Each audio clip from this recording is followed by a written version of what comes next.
relationships have purpose. And for me, there are two kinds of bonds that we have. We have blood bonds that we are born into.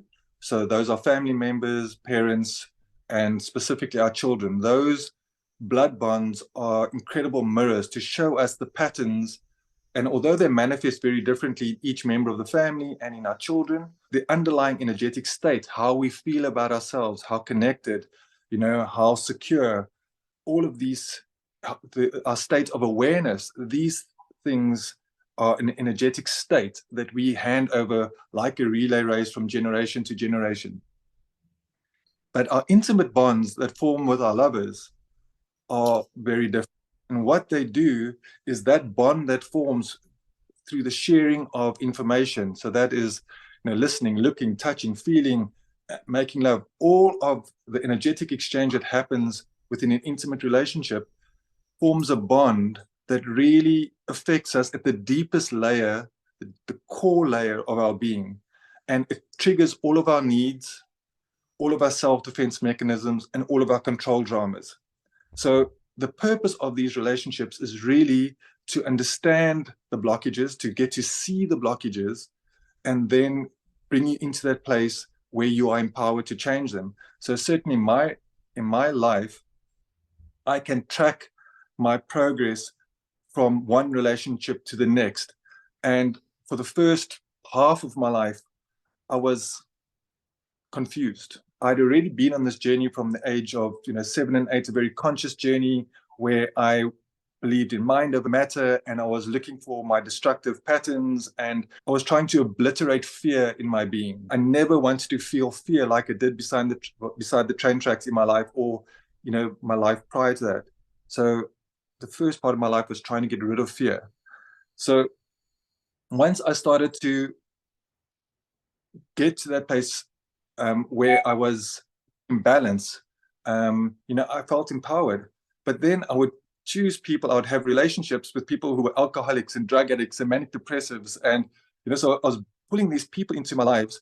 And the first part of my life, I thought it was about helping them.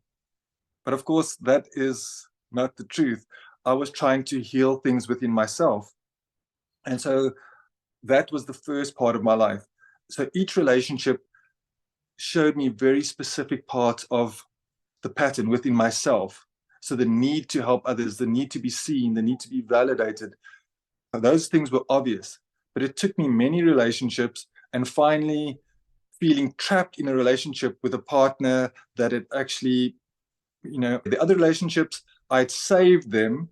And then as soon as they were saved, I became really uncomfortable. Oh, the job is done. And then I would feel so uncomfortable that I'd had to leave. And so, so that was a role play that was, very particular. And then I promised myself I was never going to do that. And yet I was attracted to someone else who was also in trouble. And when it was time to run, she was like, "Hi, I'm pregnant." And so I was forced to stay in that relationship. And that was such a gift, because in that space, it took me 9 years to get to a place where I could understand and see that all the faults and everything that I saw within her, and I could clearly see her patterns and what she needed to do and how she needed to do it. And I was guiding her on that path. And she had asked for this guidance because she was a drug addict when we met. And so she was asking for that guidance. And that is what I was doing. And so it's the same old pattern, but I was still just confused. I thought I was helping her, and all of my help was being received as a criticism. Whether it came out in that way or not, it was still an affirmation that she was not enough to help herself to walk this path, and that she needed me, which is not the truth. That is just an illusion. But it took me many, many years in that relationship to get to a place where I realized I was still that scared little boy. Here I was, a man, grown up, a very stable life, doing well, coaching others. And in this place where I was trying to figure out, how was I causing the effect I was seeing in my partner? Her feeling of disconnection, her feeling of insecurity, her feeling of the loss of self that she was experiencing in the relationship with me. All of these things that I understood came from her patterns, but I needed to understand how I was triggering those, how I was causing it, what in me was causing what I was seeing. And in a moment of inner reflection, the memory that came up was me hiding in a closet with my 3 younger siblings while my parents were having one of the most horrible fights in memory. That image was so clear to me, and I could see how my need to feel safe was being projected outward to try to create balance in my field so that I would be safe. So I was still trying to protect myself by creating balance externally. And when I saw that, the instant I saw that, there was like a ripple passing through my being, and I was really almost free for the first time.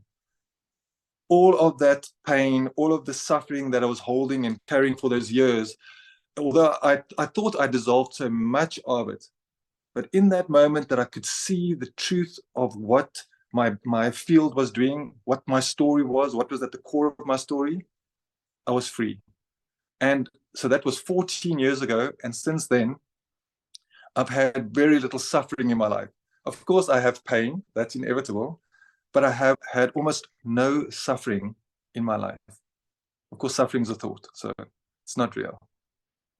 How I respond to life creates a choice point that either is destructive, which means I'm reinforcing any patterns that are causing my suffering, or it is constructive and moving me towards a place of freedom and joy and connection and an awareness of this incredible thing that I am. And as we move closer and closer to this place where we understand that we are not just individuals, that we learn, grow, and evolve as individuals, as couples, as families, and then you can zoom outward, and as a collective species, we are learning together.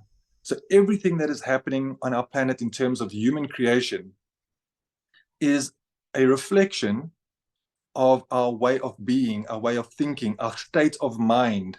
We can also understand that to say that, this mind and the body, and the mind and the body to me are one thing. They are just a processing plant, a functional aspect of this incredible process.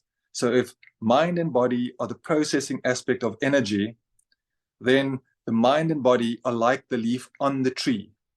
And whether this mind and this body exist, the tree doesn't really mind.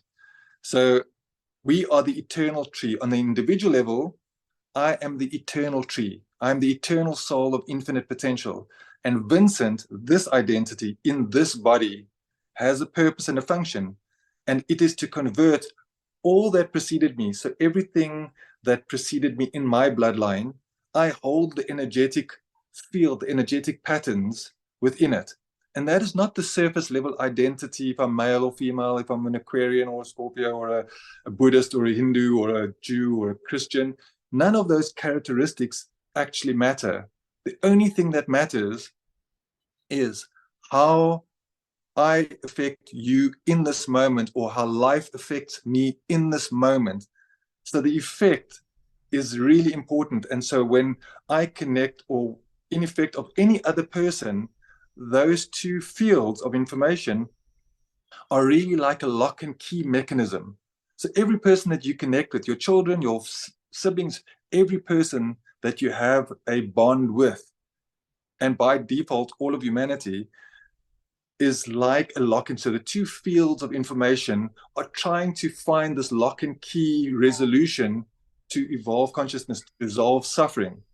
We are learning as a collective. So in a family field, if you think of a family field as the bloodline that you're born into, if in that family field there are belief systems or thought forms that are destructive, those blockages in the family field manifest in the physical, and then they can affect the birth of the single leaf. So if we take an example of a child that is born with leukemia or some horrible disease, and that child lives for days, minutes, and you go like, but how is that possible? How can that child, who is born pure and innocent and perfect by design, how could they then die of a disease? The disease is a symptom of an energetic system that is out of balance, where there is a blockage in the energetic field, and that blockage then manifests in the physical, and that blockage then causes a disease which forces us to pay attention. And why that is confusing to us as the observer is because we think of ourselves as individuals. So that leaf, the effect that that pattern has on that single leaf on this twig, which is now the family, affects the entire family. And the effect that it has on the family is part of the medicine. The suffering and the pain that it causes the family is part of the medicine. And so when we understand that even death is just a release. Death is a release from this mind and this body. The leaf might fall from the tree in the winter, but the tree is eternal. So we are so attached to this mind and this body that we mourn the falling of the leaf, but it's not.